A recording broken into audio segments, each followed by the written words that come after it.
إن الحمد لله نحمده ونستعينه ونستهديه ونؤمن به ونتوكل عليه ونعوذ بالله من شرور أنفسنا ومن سيئات أعمالنا من يهده الله فلا مضل له ومن يضلل فلن تجد له وليا مرشدا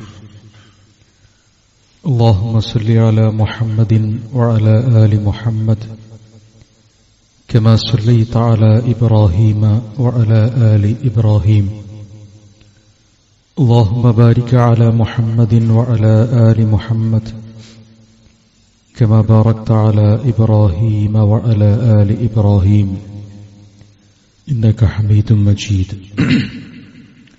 أما بعد فإن خير الحديث كتاب الله وخير الهدي هدي محمد صلى الله عليه وسلم وشر الأمور محدثاتها وكل محدثة بدعة وكل بدعة ضلالة أعوذ بالله من الشيطان الرجيم بسم الله الرحمن الرحيم يا أيها الذين آمنوا اتقوا الله حق تقاته ولا تموتن إلا وأنتم مسلمون يا أيها الذين آمنوا اتقوا الله وقولوا قولا سديدا يصلح لكم أعمالكم ويغفر لكم ذنوبكم ومن يطع الله ورسوله فقد فاز فوزا عظيما أما بعد اتقوا الله عباد الله ബഹുമാന്യരായ സത്യവിശ്വാസികളെ, പരിശുദ്ധ ഖുർആനും നബി സല്ലല്ലാഹു അലൈഹി വസല്ലമയുടെ തിരുചര്യയും അനുസരിച്ച് കഴിവിന്റെ പരമാവധി അല്ലാഹുവിന്റെ ദീനിനോട് കൂറുള്ളവരായി മുസ്ലിങ്ങളും മുവഹിദുകളുമായി മരണം വരിക്കാൻ പരിശ്രമിക്കണമെന്ന് ആമുഖമായി ഉണർത്തുകയാണ്. അല്ലാഹു നമ്മേവരെയും അനുഗ്രഹിക്കുമാറാകട്ടെ. നബി സല്ലല്ലാഹു അലൈഹി വസല്ലമയ്ക്ക് അവതീർണമായ ആദ്യത്തെ വചനങ്ങളിൽ അല്ലാഹു പഠിപ്പിക്കുന്നത് ഏറ്റവും പ്രധാനപ്പെട്ട ഒന്ന് റബ്ബിനെക്കുറിച്ച് ബോധം നൽകുക എന്നതാണ്. അല്ലാഹുവിനെ മാത്രമാണ് ആരാധിക്കേണ്ടത് എന്നത് ഇസ്ലാമിലെ അതിപ്രധാനവും പരലോകത്ത് സ്വർഗ്ഗം ലഭിക്കുന്നതിന് അനിവാര്യവുമാണ്. എന്നാൽ അല്ലാഹുവിനെ സംബന്ധിച്ചുള്ള അറിവും ബോധ്യവും ഉണ്ടാകുമ്പോഴാണ്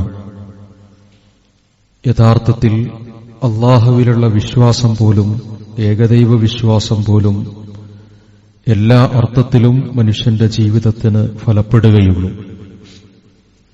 അതുകൊണ്ട് ലാ ഇലാഹ ഇല്ലല്ലാഹ് എന്നത് അറിഞ്ഞു മനസ്സിലാക്കി ഉൾക്കൊള്ളണം എന്ന് ഫഅലം അന്നഹു ലാ ഇലാഹ ഇല്ലല്ലാഹ് എന്ന് വിശുദ്ധ ഖുർആൻ പറയുന്നുണ്ട്.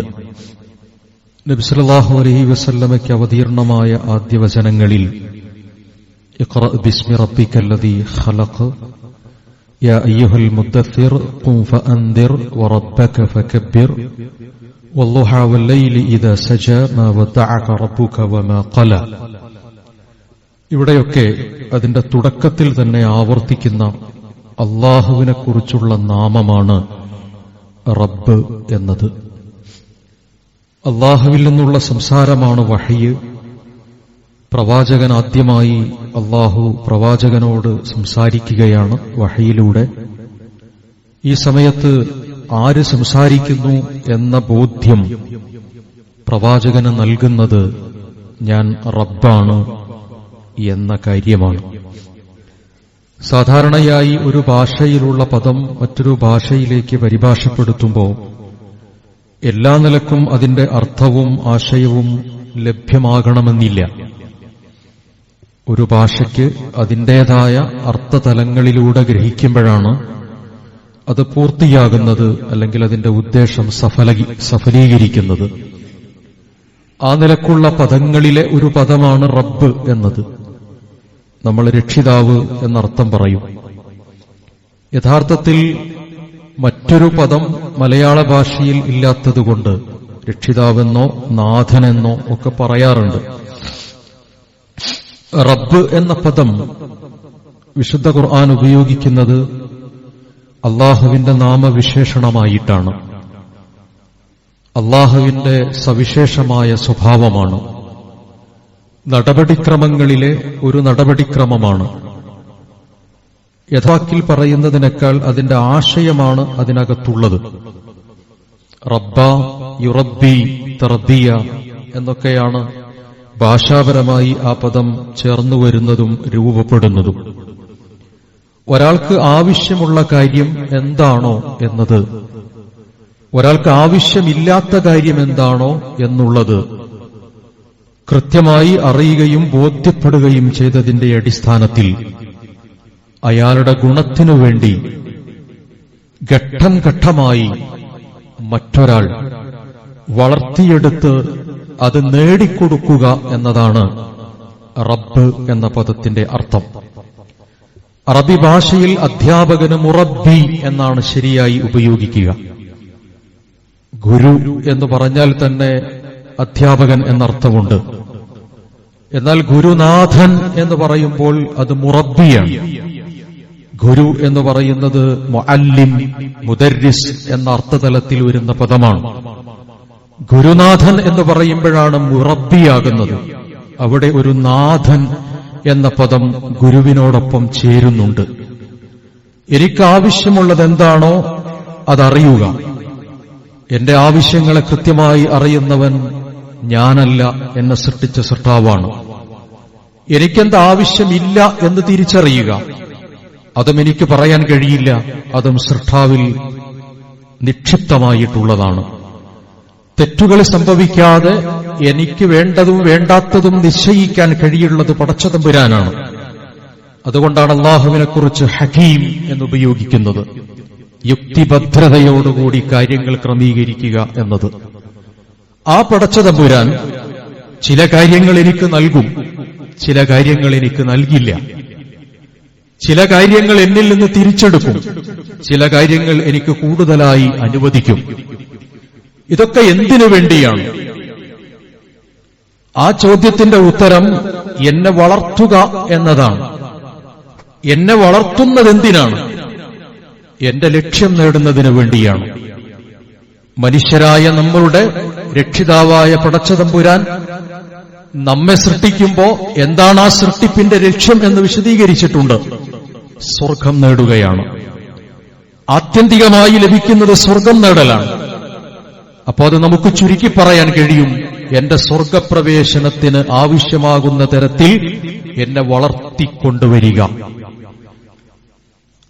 എനിക്കാവശ്യമുള്ളത് നൽകുകയും ആവശ്യമില്ലാത്തത് തടയുകയും ചെയ്ത് എന്നെ സ്വർഗാവകാശിയാക്കി മാറ്റി ഘട്ടം ഘട്ടമായി വളർത്തിയെടുക്കുന്നവൻ എന്നതാണ് റബ്ബ് എന്ന പദത്തിന്റെ അർത്ഥം.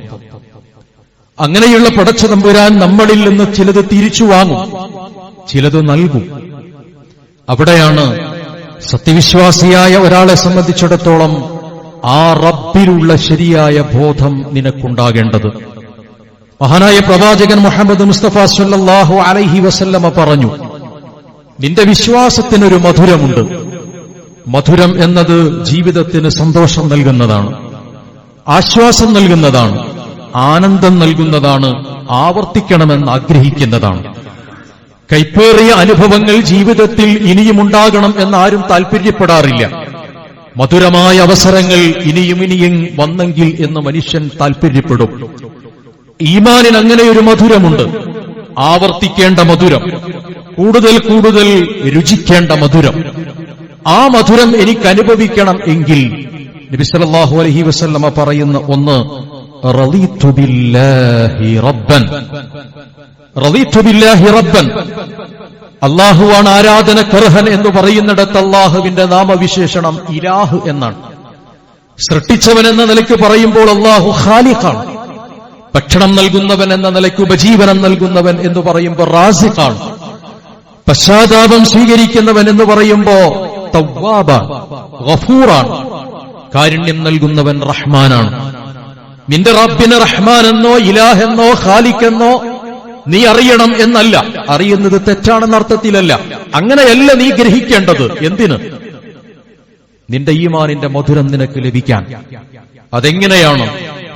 റസൂലുള്ളാഹി സ്വല്ലല്ലാഹു അലൈഹി വസല്ലമ പറഞ്ഞു, റളീതു ബില്ലാഹ്, അല്ലാഹുവിനെ ഞാൻ സാക്ഷാൽ ആരാധ്യനായ എന്റെ പടച്ചതമ്പുരാനെ ഞാൻ മനസ്സിലാക്കുന്നത് റബ്ബൻ, റബ്ബായി കൊണ്ടാണ്. അവിടെ ഖുർആൻ ഉപയോഗിച്ചൊരു ഭാഗമാണ് റളിയ. റസൂലുള്ളാഹി പറഞ്ഞൊരു ഭാഗമാണ് റളിയ, തൃപ്തിപ്പെടുക എന്നത്. റബ്ബായി തൃപ്തിപ്പെടാൻ കഴിയണം. തൃപ്തി എന്ന് പറയുന്നത് സന്തോഷത്തിന്റെ ഭാഗമാണ്. ആശ്വാസവും ആനന്ദവും സമാധാനവും നൽകുന്നതാണ് തൃപ്തി. അസ്വസ്ഥപ്പെടുന്നതിന് തൃപ്തി എന്ന് പറയില്ല, വേദനിക്കുന്നതിന് തൃപ്തി എന്ന് പറയില്ല, അരക്ഷിതമാകുന്നതിന് തൃപ്തി എന്ന് പറയുന്നില്ല. തൃപ്തി എന്ന് പറയുന്നത് ആവർത്തിക്കണമെന്ന് ആഗ്രഹിക്കുന്നതും സമാധാനമുണ്ടാകുന്നതുമായ ഒരു കാര്യത്തിനാണ് തൃപ്തി. ആ തൃപ്തിയോടുകൂടിയിട്ടായിരിക്കണം നിന്റെ അല്ലാഹുവിനെ നീ മനസ്സിലാക്കേണ്ടത്. എങ്ങനെയാണ് നീ തൃപ്തിപ്പെടേണ്ടത്? റബ്ബൻ, റബ്ബായി തൃപ്തിപ്പെടണം. റബ്ബായി തൃപ്തിപ്പെടണം. സൗദി അറേബ്യയിലെ വാഹനാപകടത്തിൽ പ്രിയപ്പെട്ടൊരു കുടുംബത്തിൽ നിന്ന് 5 പേർ മരണപ്പെടുന്നു. അബൂദാബിയിൽ സംഭവിച്ചിട്ടുള്ള ഒരു ദുരന്തത്തിൽ നിന്ന് എന്റെ ജീവിതത്തിന്റെ താങ്ങും തണലുമായി വർത്തിക്കേണ്ട 4 മക്കളും അവരെ സംരക്ഷിക്കുന്ന ഒരു പരിചാരികയും അള്ളാഹുവിന്റെ വിളിക്കുത്തരം നൽകി തിരിച്ചുപോകുന്നു. ഗദ്ഗദത്തോടെ വായിക്കുകയും കേൾക്കുകയും ചെയ്ത ജീവിതാനുഭവമാണത്. കണ്ണുനീരും നനയാതെ നമുക്കതിന്റെ വാക്കുകൾ പൂർത്തീകരിക്കാനോ സംഭവങ്ങൾ കാണാനോ കഴിഞ്ഞിട്ടില്ല. സ്വയം നടക്കാൻ കഴിയാത്ത വിധം സ്ട്രക്ചറിൽ വന്ന്, വീൽ ചെയറിൽ വന്ന് തന്റെ പ്രിയപ്പെട്ട മക്കളുടെ സംസ്കരണത്തിൽ പങ്കെടുക്കുമ്പോ ഹൃദയത്തിൽ ഉണ്ടാകേണ്ട വികാരം, ആ സ്ഥാനത്ത് എന്നെയും നിങ്ങളെയും മാറ്റി പ്രതിഷ്ഠിച്ചുകൊണ്ട് നമുക്കുണ്ടാകേണ്ട വികാരമാണ് ഖുർആൻ വിശദീകരിച്ചു തന്നത്, അല്ലാഹു പറഞ്ഞു തന്നത്, റസൂലുള്ളാഹി വിശദീകരിച്ചത്.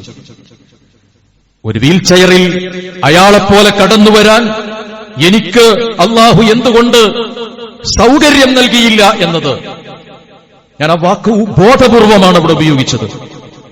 വെച്ചുമാറാൻ കഴിയണം, അയാളെയും എന്നെയും വെച്ചുമാറാൻ കഴിയണം. എന്നിട്ട് പറയണം, ആ മനുഷ്യന്റെ അല്ലാഹു അവർക്ക് സ്വർഗം നൽകുമാറാകട്ടെ. സ്വർഗപൂങ്കാവനത്തിലേക്ക് ആ രക്ഷിതാക്കളെ തങ്ങളുടെ വസ്ത്രത്തിന്റെ അടുക്കൽ പിടിച്ചുകൊണ്ട് പടച്ചതമ്പുരാനോട് പറയുന്ന, പാറിക്കളിക്കുന്ന മാലാഖമാരുടെ സമാനമായിട്ടുള്ളവരായി ആ മക്കളെ പടച്ചവൻ പരിഗണിച്ചിരിക്കുന്നു, പരിഗണിക്കുമാറാകട്ടെ. ആ മനുഷ്യന്റെ മനസ്സിലുണ്ടാകേണ്ട വികാരം എന്താണ്? റളീതു ബില്ലാഹ്, അല്ലാഹുവിനെ ഞാൻ തൃപ്തിപ്പെട്ടിരിക്കുന്നു, അല്ലാഹുവിനെ ഞാൻ തൃപ്തിപ്പെട്ടിരിക്കുന്നു. എങ്ങനെയാണ് തൃപ്തിപ്പെട്ടത്? റബ്ബൻ, റബ്ബായി തൃപ്തിപ്പെട്ടിരിക്കുന്നു. എനിക്ക് വേണ്ടതെന്താണോ എന്ന് തീരുമാനിക്കുന്നത് പടച്ചതമ്പുരാനാണ്. എനിക്ക് വേണ്ടെന്ന് തീരുമാനിച്ചതും പടച്ചതമ്പുരാനാണ്. അതിന്റെ പരമാധികാരി അല്ലാഹുവാണ്. എനിക്ക് 4 മക്കളെ നൽകിയ, 5 മക്കളെ നൽകിയ പ്രിയപ്പെട്ട എന്റെ ജീവിതത്തിന്റെ കൺകുളിർമ പറ്റിത്തീരാത്ത എന്റെ പ്രിയപ്പെട്ട മക്കളെ എനിക്ക് നൽകിയവൻ പടച്ചവനാണ്. പാതി വഴിയിൽ അവർ പോകേണ്ട സ്ഥലത്തേക്ക്, ഞാൻ പോകേണ്ട സ്ഥലത്തേക്ക് എന്നെ കൊണ്ടുപോയത്, അവരെ തിരിച്ചു വിളിച്ചത് എനിക്കത് വേണ്ടെന്ന് പടച്ചവൻ തീരുമാനിച്ചതുകൊണ്ടാണ്. എന്തിനാണ് പ്രിയപ്പെട്ടവരെ ഇത്? അവിടെയാണ് റബ്ബിന്റെ 2ാമത്തെ ഘട്ടം. ഘട്ടം ഘട്ടമായി എന്നെ വളർത്തിയെടുക്കണം, എനിക്ക് തർബിയത്ത് നൽകണം. എനിക്ക് തർബിയത്ത് നൽകിയിട്ടോ എന്നെ സ്വർഗാവകാശിയാക്കി മാറ്റണം. ആ സ്വർഗാവകാശിയാക്കി മാറ്റുന്നതിനിടയിൽ കടന്നുവരുന്ന ജീവിതത്തിന്റെ പരീക്ഷണങ്ങളോട് എന്റെ പ്രിയപ്പെട്ട പടച്ചതമ്പുരാനെ റബ്ബായി എന്നെ സ്വർഗാവകാശിയാക്കി മാറ്റാൻ വേണ്ടിയിട്ടുള്ള ഘട്ടം ഘട്ടമായ വളർത്തിയെടുക്കലിന്റെയും ശിക്ഷണത്തിന്റെയും ഭാഗമായി നിർവഹിക്കപ്പെട്ട ഈ ദുരന്തത്തെ ഞാൻ തൃപ്തിപ്പെട്ടിരിക്കുന്നു. അങ്ങനെ പറയുമ്പോഴാണ് ദാഖത്തു അമുൽ ഈമാൻ, വിശ്വാസത്തിന്റെ മധുരം അനുഭവിക്കുക എന്ന് റസൂലുള്ളാഹി വിശദീകരിച്ചത്. മഹാനായ പ്രവാചകൻ മുഹമ്മദ് മുസ്തഫ സല്ലല്ലാഹു അലൈഹി വസല്ലമ പറഞ്ഞു തന്നു, അല്ലാഹു ചോദിക്കുന്ന ചോദ്യം പരലോകത്ത് വെച്ച്, എന്റെ ഇന്നാലിന്ന അടിമ, ആ അടിമയുടെ ജീവിതത്തിലെ ഏറ്റവും പ്രിയപ്പെട്ടതിന് സൊഫിയ്യഥാനി എന്നൊക്കെ ഹദീസുകളിൽ കാണാം. കണ്ണ് എടുക്കുന്നതിന്, കാഴ്ച നഷ്ടപ്പെടുന്നതിന് പറഞ്ഞിട്ടുണ്ട്. പെൺമക്കളെ തിരിച്ചു വിളിക്കുന്നത് പറഞ്ഞിട്ടുണ്ട്. മക്കളെ തിരിച്ചു കൊണ്ടുപോകുന്നത് പറഞ്ഞിട്ടുണ്ട്. അങ്ങനെ തിരിച്ചു വിളിച്ചപ്പോ, തിരിച്ചു പിടിച്ചപ്പോ എന്തു പറഞ്ഞു എന്റെ അടിമ?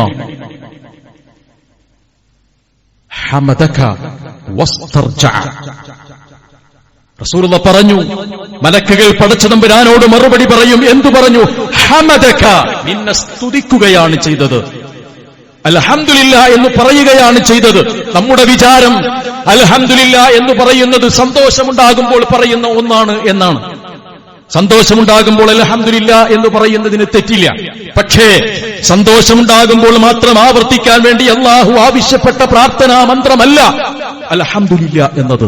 മറിച്ച് ജീവിതത്തിന്റെ സംതൃപ്തിയിൽ, പടച്ചവന്റെ തീരുമാനത്തിന്റെ സംതൃപ്തിയിൽ ഒരു മനുഷ്യന്റെ മനസ്സിൽ നിന്ന് വിശ്വാസത്തിന്റെ മധുരത്താൽ ഉയർന്നു പൊങ്ങേണ്ട ശക്തമായ പ്രഖ്യാപനമാണ് അൽഹംദുലില്ലാ എന്ന് പറയുന്നത്. അങ്ങനെ പറഞ്ഞു. എന്നിട്ട് അടുത്ത വാക്ക് പറഞ്ഞു, ഇന്നാ ലില്ലാഹി വ ഇന്നാ ഇലൈഹി റാജിഊൻ. നമ്മളൊക്കെയും പടച്ചവനിൽ നിന്ന് വന്നതാണ്, പടച്ചവനിലേക്ക് തന്നെ തിരിച്ചു പോകേണ്ടതാണ് എന്ന് ആ മനുഷ്യൻ ആവർത്തിക്കുകയും ചെയ്തു എന്ന് അള്ളാഹുവിന്റെ പ്രവാചകൻ നമുക്ക് പഠിപ്പിച്ചു തരുന്നു. എങ്കിൽ അള്ളാഹു മലക്കുകളോട് പറയും, അയാൾക്ക് സ്വർഗത്തിൽ ഒരു വീടുണ്ടാക്കി കൊടുക്കണം. ആ വീടിന് ബൈത്തുൽ ഹംദ് എന്ന് പേര് വിളിക്കണം, സ്തുതിഭവനം എന്ന് പേര് വിളിക്കണം. ഈ സ്തുതിഭവനം എന്ന പേര് വിളിച്ച് ഒരു വീട് സ്വർഗത്തിൽ അയാൾക്ക് വേണ്ടി പണി കഴിപ്പിച്ചു കൊടുക്കണം. നോക്കൂ, റളീതു ബില്ലാഹി റബ്ബൻ, എന്നെ പടച്ചതമ്പുരാൻ സ്വർഗാവകാശിയാക്കി മാറ്റുക മാത്രമല്ല ചെയ്യുന്നത്, സ്വർഗത്തിലെ അസുലഭമായി ലഭിക്കുന്ന ഏറ്റവും മഹത്തായ അനുഗ്രഹങ്ങളിൽ ഒരനുഗ്രഹമാണ് വിവിധങ്ങളായ പ്രവർത്തനങ്ങൾ കൊണ്ട് പടച്ചതമ്പുരാൻ പണി കഴിപ്പിച്ചു തരുന്ന വിവിധ കൊട്ടാരങ്ങളും വീടുകളും. ഖസ്റു ഉമർ റളിയല്ലാഹു അൻഹുവിന് സ്വർഗത്തിൽ ഒരു കൊട്ടാരമുണ്ട്. ഇങ്ങനെ പലതും റസൂലുള്ളാഹിയുടെ ഹദീസിൽ വന്നിട്ടുള്ള കാര്യമാണ്. അപ്രകാരം ലഭ്യമാകുന്ന ഒരു കൊട്ടാരമാണ് സ്തുതി പറഞ്ഞ തൃപ്തിപ്പെട്ട ഒരു മനുഷ്യന് ലഭിക്കുന്നത് പരലോകത്ത് എന്നാണ് വിശുദ്ധ നബി സല്ലല്ലാഹു അലൈഹി വസല്ലം അള്ളാഹുവിന്റെ വചനമായി നമ്മളോട് പറഞ്ഞു തന്നത്. ഇനി പറയണം, അള്ളാഹുവിന്റെ തീരുമാനങ്ങൾ, ആ തീരുമാനങ്ങളിൽ എന്റെ ജീവിതത്തിൽ ഉണ്ടാകേണ്ട ഏറ്റവും പ്രധാനപ്പെട്ട ഒന്ന് ഇല്ലാ മാ കതബല്ലാഹു ലനാ, ഇല്ലാ മാ കതബല്ലാഹു ലനാ. അള്ളാഹു ഞങ്ങൾക്ക് എന്താണോ തീരുമാനിച്ചിട്ടുള്ളത് ആ തീരുമാനമല്ലാതെ ഞങ്ങളുടെ ജീവിതത്തിൽ സംഭവിക്കുന്നില്ല. അള്ളാഹുവിന്റെ വിധിയല്ലേ എന്ന് പറയാറുണ്ട് നമ്മൾ. വിധിയല്ലേ എന്ന് പറയുന്നത് മനസ്സിന്റെ വിഷമം കൊണ്ടായിരിക്കരുത്, തൃപ്തി കൊണ്ടായിരിക്കണം. ആ പടച്ചവന്റെ വിധി എന്തിനുള്ളതാണ്? വിശുദ്ധ ഖുർആൻ ഒന്നുകൂടി വിശദീകരിച്ചു. ഇന്നല്ലാഹ ലാ യദ്ലിമു നാസ ശൈഅൻ വലാകിൻ കാനൂ അൻഫുസഹും യദ്ലിമൂൻ. പടച്ചതമ്പുരാൻ നിന്നോട് അണുമണി തൂക്കം അനീതി ചെയ്യുകയില്ല, പക്ഷെ നിങ്ങൾ നിങ്ങളോട് അനീതി ചെയ്യും. എന്റെയും നിങ്ങളുടെയും മനസ്സിലേക്ക് ചേർത്ത് വെച്ച് ഈമാനിന്റെ മധുരം എനിക്കും നിങ്ങൾക്കും അനുഭവിക്കാൻ കഴിയുന്നുണ്ടോ എന്ന ചോദ്യത്തിന്റെ ഉത്തരം നാം കാണേണ്ടത് പടച്ചതമ്പുരാനെ നമ്മൾ സാഡിസ്റ്റായി കണ്ടുകൂടാ. പെരിന്തൽമണ്ണ എന്ന് പറയുന്ന വൈദ്യശാസ്ത്രത്തിന്റെ കേരളത്തിന്റെ ഹബ്ബായി പരിചയപ്പെടുത്തുന്ന ഒരു പ്രദേശത്ത് വിരലിലെണ്ണാവുന്നതിലധികമുള്ള ഹോസ്പിറ്റലുകൾ വിവിധ ആവശ്യങ്ങൾക്ക് വേണ്ടി നിറഞ്ഞു ജീവിതത്തിന്റെ വിഷമങ്ങളിലും പ്രതിസന്ധികളിലും ഇനി എന്ത് എന്ന് ഉത്തരം പറയാൻ കഴിയാത്ത വിധത്തിൽ ബൈസ്റ്റാൻഡർമാരായി കഴിയുന്ന ഒരുപാട് മനുഷ്യന്മാരുണ്ട്. ആശുപത്രി റൂമുകളിൽ, അത്യാഹിതങ്ങളിൽ ജീവിതവുമായി തട്ടിച്ചു നോക്കാൻ കഴിയാത്ത വിധത്തിൽ വിഷമിക്കുന്ന മനുഷ്യരുണ്ടവിടെ. നമ്മുടെ പരിസരങ്ങളിലുള്ള ഒരുപാട് ഹോസ്പിറ്റലുകളിലുണ്ട് ജീവിതഭാരം തടയപ്പെട്ട് കിടക്കുന്ന ഒരുപാട് മനുഷ്യന്മാർ. അങ്ങനെ ജീവിതത്തിന്റെ വിഷമസന്ധികളിലേക്ക് അള്ളാഹുവിന്റെ സൃഷ്ടികളായ മനുഷ്യന്മാർ ഓരോന്നോരോന്ന് പോവുകയും കണ്ണുനീർ വാർക്കുകയും കഷ്ടപ്പെടുകയും ജീവിതത്തിന്റെ പ്രതിസന്ധികളെ തരണം ചെയ്യാൻ കഴിയാത്ത വിധത്തിൽ ഉലച്ചിലുകൾ തട്ടുകയും ചെയ്യുന്ന സമയത്ത് ആകാശത്തുള്ള പടച്ചതമ്പുരാൻ ചിരിക്കുകയാണെന്നോ സന്തോഷിക്കുകയാണെന്നോ വിചാരിക്കുന്നവന് ഈ പള്ളിയിൽ സ്ഥാനമില്ല, ഈ ദീനിൽ സ്ഥാനമില്ല അവന്. ഇതാണ് പടച്ചവന്റെ തീരുമാനം, ഇതാണ് റസൂലുള്ളാഹിയുടെ വിശദീകരണം. നിങ്ങൾക്ക് പറഞ്ഞാ മതി, അനുഭവിച്ചവനെ അത് കാണാൻ കഴിയൂ എന്നതാണ്. എല്ലാവരും അനുഭവിക്കുന്നവരാണ് എന്ന് വിശുദ്ധ ഖുർആൻ പറഞ്ഞിട്ടില്ല. പക്ഷേ നിന്റെ ജീവിതത്തിൽ പടച്ചവന്റെ ഒരു തീരുമാനം നീ വിചാരിക്കാത്തത് കടന്നു വന്നാൽ നിന്റെ കുഴപ്പം കൊണ്ടായിരിക്കാം, മറ്റുള്ളവരുടെ കുഴപ്പം കൊണ്ടായിരിക്കാം, എന്തോ ആകട്ടെ, ഇല്ലാ മാ കതബല്ലാഹു ലനാ, പടച്ചവന്റെ തീരുമാനത്തിന്റെ ഭാഗമായി സംഭവിച്ചതാണ് നീ ഉണ്ടാകുന്നതിന് മുമ്പ് അങ്ങനെ ഒരു തീരുമാനം പടച്ചവൻ രേഖപ്പെടുത്തിയതാണ്. ആ രേഖപ്പെടുത്തലിന്റെ ഭാഗമായി സംഭവിച്ചു പോയതാണ്. പക്ഷേ എന്റെ തിരുത്തലുകളും എന്റെ തെറ്റുകളും തിരുത്താൻ എനിക്ക് അവസരം നൽകുന്നതോടൊപ്പം എന്റെ റബ്ബ് എന്നോട് കരുണയുള്ളവനാണ് എന്നതുകൊണ്ടാണത് സംഭവിച്ചത്. കരുണയുള്ളതുകൊണ്ടാണത് സംഭവിച്ചത്. മഹാനായ പ്രവാചകൻ മുഹമ്മദ് മുസ്തഫ സല്ലല്ലാഹു അലൈഹി വസല്ലമ തന്റെ മടിയിൽ കിടക്കുന്ന പ്രിയപ്പെട്ട മകനായ ഇബ്രാഹീമിനെ നോക്കി കണ്ണുനീർ വാർത്തു. അള്ളാഹുവിന്റെ പ്രവാചകൻ ആഗ്രഹമില്ലേ ഈ കുഞ്ഞൊന്ന് വളരണം എന്ന്? ആഗ്രഹമില്ലേ? ഒരാൺതുണ എന്ന നിലയ്ക്ക് ഈ കുഞ്ഞൊന്ന് വളരണം, എന്റെ കൂടെ നിൽക്കണം, എനിക്ക് സഹായിയായി മാറണമെന്ന് ആഗ്രഹിക്കാത്ത രക്ഷിതാവാണ് റസൂലുള്ളാഹ്? അല്ല. പ്രവാചകനോട് ചോദിച്ചു, നിങ്ങൾ എന്തിനാണ് കരയുന്നത് എന്ന്. റസൂലുള്ളാഹ് പറഞ്ഞു, കണ്ണുനീർ വാർത്തത് അസംതൃപ്തി കൊണ്ടല്ല, ഹൃദയത്തിൽ കാരുണ്യമുള്ളത് കൊണ്ടാണ്. അത് വറ്റിപ്പോകുന്നവർക്ക് കരയാൻ കഴിയില്ല. പ്രവാചകനെ ചോദ്യം ചെയ്തു ഉമർ റളിയല്ലാഹു അൻഹു, നിങ്ങളും കരയുകയോ എന്ന് ചോദിച്ചു. തന്റെ കരളിന്റെ കഷ്ണമായ ഫാത്തിമ റളിയല്ലാഹു അൻഹയ്ക്ക് ചെറിയൊരു വിഷമം സംഭവിക്കുമ്പോ പ്രവാചകൻ ഗദ്ഗതത്തോടുകൂടി കരയാറുണ്ടായിരുന്നു എന്ന് ഹദീസിലുണ്ട്. അത്രമേൽ വിഷമത്തോടുകൂടി പ്രവാചകൻ കഴിഞ്ഞിട്ടുണ്ട്. ആലോചിക്കണം, എന്തിനാണ് പ്രിയപ്പെട്ട ആൺമകനെ തിരിച്ചു വിളിച്ചത്? റസൂലുള്ളാഹിക്ക് ആഗ്രഹമുണ്ടായിട്ടും തിരിച്ചു വിളിച്ചത് എന്താണ്? സമാധാനമാണത്, ആശ്വാസമാണത്. റളീതു ബില്ലാഹി റബ്ബൻ, എന്റെ റബ്ബിനെ ഞാൻ, എന്റെ അല്ലാഹുവിനെ ഞാൻ റബ്ബായി തൃപ്തിപ്പെടുക എന്നതിന്റെ ഭാഗം കൂടിയാണത്. ആ ഭാഗം നമ്മുടെ ഈമാനിന്റെ ഭാഗമായി നമുക്ക് ലഭ്യമാകുന്നുണ്ടോ എന്നതാണ് ഇത്തരം സംഭവങ്ങളിൽ നാം പരിശോധിക്കേണ്ടത്. അതല്ല മനസ്സ് പതറുകയും ചിതറുകയും ചെയ്ത് പടച്ചവന്റെ തീരുമാനത്തിൽ എന്തങ്ങനെയൊക്കെ എന്നാലോചിക്കുകയാണ് എങ്കിൽ നിശ്ചയം ഈമാൻ എനിക്ക് സഹായം നൽകുന്നില്ല. വമൻ തകുൻ ഖുവത്തുൽ ഈമാനി നാസിറഹു ഫഅഅലമുൽ ഖതബി ഹയ്യിനുൻ ഹീന യസ്തദിമു. വമൻ തകുൻ ഖുവത്തുൽ ഈമാൻ, ഈമാനിന്റെ ശക്തി നാസിറ, നിന്നെ സഹായിക്കുന്നുവെങ്കിൽ എങ്ങനെയാണ് സഹായിക്കേണ്ടത്? പടച്ചവന്റെ തീരുമാനത്തെ, അല്ലാഹുവിനെ റബ്ബായി ബോധ്യപ്പെട്ടുകൊണ്ടുള്ള തൃപ്തിയുടെ മാർഗത്തിലേക്ക് നിന്നെ സഹായിക്കുന്നുവെങ്കിൽ ഫഅഅലമുൽ ഖതബി ഹയ്യിനുൻ, ഏറ്റവും വിഷമകരമായ പ്രശ്നങ്ങൾ പോലും ഹയ്യിനുൻ, അതിലളിതമായ ഒരു അപ്പൂപ്പൻ താടി പോലെ ആശ്വാസപൂർവ്വം നിന്റെ കയ്യിലെടുക്കാൻ നിനക്ക് കഴിയും. അത് നിന്നെ അഭിമുഖീകരിക്കുന്ന ഘട്ടത്തിൽ ജീവിതത്തിന്റെ പ്രയാസങ്ങളോടും ബുദ്ധിമുട്ടുകളോടും ഈമാനിന്റെ മധുരമനുഭവിച്ച് സംതൃപ്തിയുടെ, സ്തുതിയുടെ മാനസികാവസ്ഥ വീണ്ടെടുക്കാൻ അല്ലാഹു നമുക്ക് അനുഗ്രഹം നൽകുമാറാകട്ടെ.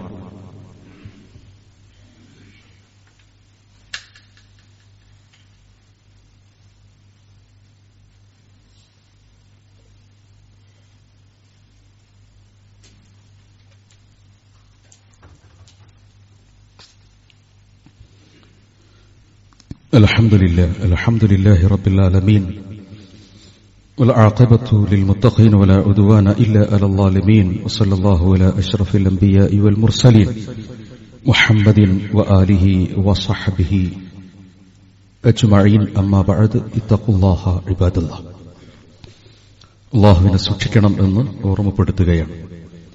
സൂറത്ത് ഹൂദിലെ 6-ാമത്തെ വചനത്തിൽ അല്ലാഹു നമ്മെ ഉണർത്തുന്ന ഒരു സന്ദേശം ഇതാണ്: വമാ മിൻ ദാബത്തിൻ ഫിൽ അർളി, ഈ ഭൂമിയിൽ അല്ലാഹുവിന്റെ സൃഷ്ടികളായി ഒരു ജീവജാലവും, ഏതൊക്കെ ജീവിവർഗങ്ങളാണോ, ഏതൊക്കെ സൃഷ്ടിജാലങ്ങളാണോ ഈ ഭൂമിയിലുള്ളത്, അവയെല്ലാം ഇല്ലാ അലല്ലാഹി റിസ്ഖുഹാ, അവരുടെയെല്ലാം ഉപജീവനം എന്ന് പറയുന്നത്, അഥവാ മരണം വരെയുള്ള ജീവിത സാഹചര്യം ഒരുക്കിക്കൊടുക്കുക എന്ന് പറയുന്നത് അലല്ലാഹ്, അല്ലാഹുവിന്റെ മേൽ ബാധ്യതയാക്കപ്പെട്ടതാണ്. കതബ റബ്ബുക്കും അലാ നഫ്സിഹി റഹ്മ, സ്വയമേവ അല്ലാഹു നിർബന്ധമായി ഏറ്റെടുത്തിട്ടുള്ള ഒന്നാണ് കാരുണ്യം ചൊരിഞ്ഞുകൊടുക്കുക എന്നത്.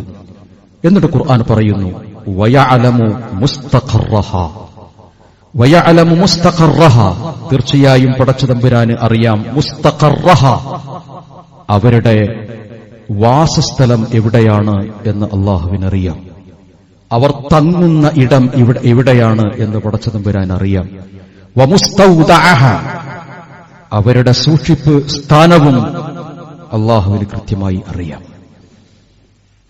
നമ്മൾ ഇന്ന് വൈകുന്നേരം അല്ലെങ്കിൽ പള്ളി കഴിഞ്ഞ് എവിടേക്ക് പോകുന്നു എന്നറിയുന്നവൻ പടച്ചവനാണ്. ചാവി കൊടുത്ത് വാഹനത്തിലേക്ക് കയറി സ്റ്റിയറിംഗ് തിരിച്ച് ആക്സിലേറ്ററിൽ കാലുവെക്കുമ്പോ ഈ വാഹനം എവിടേക്കാണ് പോകാനുള്ളത് എന്നില്ല. ഞാൻ ധരിച്ചിട്ടുള്ള എന്റെ ഷർട്ടിന്റെ ബട്ടണുകൾ ഞാൻ തന്നെയാണോ അഴിക്കുന്നത്? അതല്ല, ഒരു മയ്യത്ത് കട്ടിലിന്റെ പുറത്ത് എന്നെ കിടത്തിയതിനു ശേഷം എന്നെ കുളിപ്പിക്കുന്ന എന്റെ ബന്ധുക്കളാണോ? അറിയില്ല. വയഅലം, പടച്ചവനറിയാം. മുസ്തഖറഹ, അവന്റെ ആത്യന്തികമായ അഭയസ്ഥാനം സ്വർഗനരകം എന്ന നിലയ്ക്ക് എവിടെയാണ് എന്ന്, അവന്റെ ഓരോരോ ദിനങ്ങളുടെയും അവൻ എത്തിച്ചേരുന്ന വാസസ്ഥലം എവിടെയാണ് എന്ന്, അവൻ തങ്ങുന്ന ഇടം എവിടെയാണ് എന്ന് പടച്ചതമ്പുരാൻ അറിയാം, പടച്ചവനറിയാം. വമുസ്തൗദഅഹ, അതേപോലെ തന്നെ പടച്ചതമ്പുരാൻ അവരുടെ സൂക്ഷിപ്പ് സ്വത്തിനെ കുറിച്ചും കൃത്യമായി അറിയാം. എന്നിട്ട് 2 പ്രാവശ്യം പറഞ്ഞു, കുല്ലുൻ ഫീ കിതാബിൻ മുബീൻ, എല്ലാം ഒരു രേഖയിൽ, സ്പഷ്ടമായ ഒരു രേഖയിൽ രേഖപ്പെടുത്താതിരുന്നിട്ടില്ല എന്ന്. പ്രിയപ്പെട്ട സഹോദരങ്ങളെ, നമ്മുടെ ജീവിതത്തിൽ നമുക്ക് താങ്ങാൻ കഴിയുന്നതും താങ്ങാൻ കഴിയാത്തതും ഉണ്ടാകും. വിശുദ്ധ ഖുർആനിൽ അല്ലാഹു നമ്മളോട് പ്രാർത്ഥിക്കാൻ വേണ്ടി ആവശ്യപ്പെടുന്ന ഒരു കാര്യം അതാണ്. വലാ തുഹമ്മിൽനാ മാ ലാ ത്വാഖത ലനാ ബി. നമ്മളതങ്ങനെ പറയും, നമ്മളത് കേൾക്കും, ആമീനൊക്കെ പറയും, നമ്മളതങ്ങനെ ഓതും. വലാ തുഹമ്മിൽനാ, പടച്ചോനെ നൽകരുതേ, വഹിപ്പിക്കരുതേ, മാ ലാ ത്വാഖത ലനാ ബി, ഞങ്ങൾക്ക് താങ്ങാൻ കഴിയുന്നതിലപ്പുറമുള്ളതിനെ ഞങ്ങളുടെ ജീവിതത്തിൽ നീ വഹിപ്പിക്കരുത് എന്ന്. ഈ ആയത്തിനെ വിശദീകരിക്കുന്നിടത്ത് തഫ്സീറിൽ നമുക്ക് കാണാൻ കഴിയും, ഒരു മനുഷ്യൻ ഉൾക്കൊള്ളാൻ കഴിയുന്നതിലപ്പുറവും ചിലപ്പോൾ പടച്ചതമ്പുരാൻ നൽകി എന്ന് വരാം. യബ്സത്തുർ റിസ്ഖ വയഖ്ദിർ, യബ്സത്തുർ റിസ്ഖ മൻ യശാ വയഖ്ദിർ, പടച്ചതമ്പുരാൻ ചിലപ്പോ കൈയഴഞ്ഞ് നൽകും. വിശുദ്ധ ഖുർആൻ തന്നെയും ഈ ഭാഗം വിശദീകരിച്ചിട്ട് പറയുന്നുണ്ട്, നിങ്ങൾക്ക് ജീവിതത്തിന്റെ ആശ്വാസങ്ങളും ആനന്ദങ്ങളും ആഹ്ലാദങ്ങളും അനുഗ്രഹങ്ങളും ഒക്കെ ലഭിക്കുമ്പോ നിങ്ങളിരുന്ന് ആലോചിച്ചിട്ടുണ്ടോ, എന്തേ പടച്ചോ എനിക്ക് ഇങ്ങനെ കനിഞ്ഞു തരേണ്ടത് എന്ന്? ശമ്പളം കൂട്ടിക്കൂട്ടി കിട്ടുമ്പോ നമ്മൾ ആലോചിച്ചിട്ടുണ്ടോ, എന്താ പടച്ചോനെ എന്റെ ശമ്പളം ഇങ്ങനെ കൂടിക്കൂടി വരികയാണല്ലോ? ബിസിനസ്സിൽ ഇങ്ങനെ ലാഭം കിട്ടുമ്പോ പടച്ചോനെ എന്താണെന്നറിയില്ല, ബിസിനസ്സിൽ ഭയങ്കര ലാഭമാണല്ലോ. ജീവിതത്തിൽ സന്തോഷം ഉണ്ടാകുമ്പോ പടച്ചോനെ കുറിച്ച് ഓർത്തിട്ടുണ്ടോ എന്നാണ് ഖുർആൻ ചോദിക്കുന്നത്. എന്നാൽ എവിടെയെങ്കിലും എന്തെങ്കിലും ഒന്ന് പറ്റുന്ന സമയത്ത് അപ്പൊ നമ്മൾ ആലോചിക്കും, എന്താ പടച്ചോൻ എങ്ങനെ അടങ്ങാറാക്കണേ? ഞാൻ സുബഹിക്കൊക്കെ പള്ളിക്ക് പോലുണ്ടല്ലോ, ഞാൻ സക്കാത്ത് കൊടുക്കലുണ്ടല്ലോ, സദക്ക കൊടുക്കലുണ്ടല്ലോ. അല്ലാഹ് നമ്മളെ പിടിക്കുമ്പോ മാത്രം പടച്ചോനെ കുറിച്ച് ഓർമ്മ വരിക അല്ല, അത് മനുഷ്യന്റെ സഹജമായൊരു സ്വഭാവമാണെന്ന് ഖുർആൻ പറയുന്നുണ്ട്. വൈദാ മസ്സൽ ഇൻസാനു ദുർറു ദഅാന റബ്ബഹു, വിഷമം വരുന്ന സമയത്ത് പടച്ചവനോട് പ്രാർത്ഥിക്കും. പക്ഷേ സന്തോഷമുള്ള സമയത്തും അള്ളാഹുവിനെ കുറിച്ച് ഓർക്കണം. ആ സന്തോഷം നിനക്ക് നൽകിയത് യബ്സത്തുർ റിസ്ഖ, വിശാലമായി നിന്റെ ജീവിതത്തിലേക്ക് എല്ലാവിധ ആനന്ദങ്ങളും ഫരീഹീന എന്ന് ഖുർആൻ ഉപയോഗിക്കുന്നുണ്ട്. സന്തോഷത്തോടുകൂടി നിങ്ങൾ ജീവിക്കുന്നുണ്ട്. വയഖ്ദിർ, ചില സമയത്ത് നിങ്ങളെ പിടിക്കും ചെയ്യും. സഹാബിവര്യരായ ആളുകൾ റസൂലുള്ളാഹി സ്വല്ലല്ലാഹു അലൈഹി വസല്ലമയുടെ മുമ്പിൽ കരയാറുണ്ടായിരുന്നു. അള്ളാഹുവിന്റെ പ്രവാചകൻ ചോദിച്ചു, എന്താണ് നിങ്ങൾ കരയുന്നതിന്റെ കാരണം? ഒന്നുമില്ല, ഇന്നലെ കുറച്ചധികം വരുമാനം കിട്ടി, സാധാരണ 1500 റുപ്യ കിട്ടല് 2000 റുപ്യ കിട്ടി. 2000 റുപ്യട്ടിന് കരയുകയാണോ? അതെ, കരയുകയാണ്. കാരണം അള്ളാഹു എന്റെ ജീവിതത്തിൽ എനിക്ക് പരീക്ഷണങ്ങൾ നൽകുകയാണോ എന്ന് ഞാൻ പേടിക്കുന്നു എന്ന്. ഹാദാ മിൻ ഫദ്ലി റബ്ബി ലിയബ്ലുവനി, ഹാദാ മിൻ ഫദ്ലി റബ്ബി ലിയബ്ലുവനി, ഇത് പടച്ചവൻ എനിക്ക് നൽകിയ ഔദാര്യമാണ്, അനുഗ്രഹമാണ്, ഫദ്ലാണ്, ശ്രേഷ്ഠതയാണ്, പരിഗണനയാണ്. എന്തിന്? ലിയബ്ലുവനി, എന്നെ പരീക്ഷിക്കുന്നതിന് വേണ്ടിയാണ് എന്നത്. ജീവിതത്തിൽ നമുക്ക് വഹിക്കാൻ കഴിയാത്ത ഭാരങ്ങളെ, ആ ഭാരങ്ങളിൽ നിന്ന് രക്ഷ പ്രാപിക്കാൻ വേണ്ടി പടച്ചതമ്പുരാനോട് പ്രാർത്ഥിക്കണം. അത് ശരിയാണ്. കാരണം മനസ്സിറങ്ങിപ്പോവുകയും പതറിപ്പോവുകയും ചെയ്യുന്ന ഘട്ടങ്ങളിൽ ചിലപ്പോ മനുഷ്യൻ മറ്റെവിടെയെങ്കിലുമൊക്കെ അവലംബം തേടും.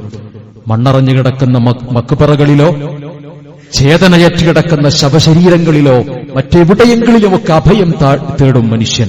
എന്നിട്ട് എങ്ങനെയെങ്കിലും ഒന്ന് രക്ഷപ്പെടാനും കുതറി മാറാനും പ്രതിസന്ധി പരിഹാരത്തിനും മനുഷ്യൻ മാർഗം തേടും. അവന്റെ ഈമാൻ തകരും, പൊളിഞ്ഞ് പാളീസായി പോകും. അതില്ലാതിരിക്കാൻ പതറിപ്പോകുന്ന, ചിതറിപ്പോകുന്ന, ഇളകിപ്പോകുന്ന മനസ്സിനെ പിടിച്ചു നിർത്താവുന്നതിൽ അപ്പുറമുള്ള ഒന്ന്, നിയന്ത്രിക്കാവുന്നതിലപ്പുറമുള്ള ഒന്ന് പടച്ചോനെ ഞങ്ങളെ വഹിപ്പിക്കരുതേ എന്ന് പ്രാർത്ഥിക്കാനും റസൂലുള്ളാഹി സ്വല്ലല്ലാഹു അലൈഹി വസല്ലം ഖുർആനിലൂടെ നമുക്ക് ഉത്ബോധനം നൽകുന്നുണ്ട്. അഥവാ അങ്ങനെയൊരു അവസ്ഥയാണ് എനിക്ക് നൽകുന്നത് എങ്കിൽ നാം ആലോചിക്കേണ്ടത്, എന്റെ അല്ലാഹ് എന്റെ റബ്ബായതുകൊണ്ടാണ് എനിക്കത് നൽകിയത്. കാരണം എന്നെ ഘട്ടം ഘട്ടമായി സ്വർഗത്തിലെത്തിക്കുവാൻ അതാവശ്യമാണ് എന്നതുകൊണ്ട്, ആ ആവശ്യം അറിഞ്ഞുകൊണ്ട് പടച്ചവൻ എനിക്ക് അനുഗ്രഹം നൽകിയതാണ്. ആ അനുഗ്രഹത്തിൽ ഞാൻ തൃപ്തിപ്പെടണം, പടച്ചവനെ സ്തുതിക്കണം. എങ്കിൽ എനിക്ക് ഈമാനിന്റെ മധുരം അനുഭവിക്കാൻ കഴിയും. അങ്ങനെയൊരു മധുരം അനുഭവിക്കുമ്പോൾ ജീവിതത്തിന്റെ പ്രതിസന്ധികളിലൊന്നും നമ്മൾ പതറിപ്പോവുകയില്ല. എന്റെ കൂടെ അല്ലാഹു ഉണ്ട് എന്നതും ഞാൻ സ്വർഗത്തിന്റെ വഴിയിലാണ് എന്ന ബോധ്യവും നമുക്ക് ലഭിക്കും. അങ്ങനെയൊരു കരുത്താണ് നമുക്കുണ്ടാകേണ്ടത്. അല്ലാഹു നമ്മേവരെയും അനുഗ്രഹിക്കുമാറാകട്ടെ. ജീവിതത്തിന്റെ വിഷമകരമായ പ്രതിസന്ധികളിൽ നിന്ന് അല്ലാഹു നമ്മേവരെയും കാത്തുരക്ഷിക്കുമാറാകട്ടെ. ഉറ്റവരുടെയും പ്രിയപ്പെട്ടവരുടെയും മരണങ്ങളിലൂടെയുള്ള പരീക്ഷണങ്ങളിൽ നിന്ന് അല്ലാഹു നമ്മേവരെയും രക്ഷപ്പെടുത്തി അനുഗ്രഹിക്കുമാറാകട്ടെ. ശരിയായ വിഷമങ്ങളില്ലാത്ത, ബുദ്ധിമുട്ടുകളില്ലാത്ത, ഈമാൻ കൃത്യമായി മനസ്സറിഞ്ഞുകൊണ്ട് ചെല്ലാൻ സാധിക്കാവുന്ന സാധാരണയുള്ള മരണം നൽകി അല്ലാഹു നമ്മേവരെയും അനുഗ്രഹിക്കുമാറാകട്ടെ. اللهم اغفر للمؤمنين والمؤمنات والمسلمين والمسلمات الأحياء منهم والأموات إنك مجيب الدعوات يا قاضي الحاجات. اللهم أعز الإسلام والمسلمين وأذل الشرك والمشركين. اللهم أعز الإسلام والمسلمين وأذل الشرك وزغ قلوبنا بعد إذ هديتنا وهب لنا من لدنك رحمة إنك أنت الوهاب. ربنا هب لنا من أزواجنا وذرياتنا قرة أعين واجعلنا للمتقين إماما. سبحانك رب العزة أما يصفون وسلام على